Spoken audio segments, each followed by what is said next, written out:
अच्छा, ये रेडी वाले होते हैं, उनके लिए भी एक मैसेज है कि ना खड़ी करें रेडी। ये भी रास्ता इसकी वजह से बंद होता है। तो अभी इन्फोर्समेंट ऑफिसर की तरफ से कहा जा रहा है कि रेडियाँ भी यहाँ पर लगाना मना है। तो रेडियाँ लगाएंगे तो नुकसान होगा।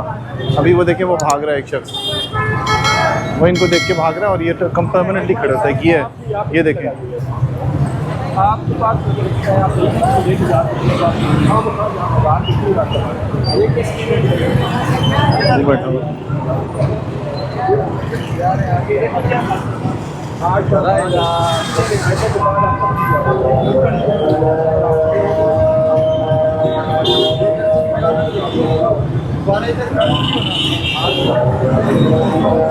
भाई फालतू वाले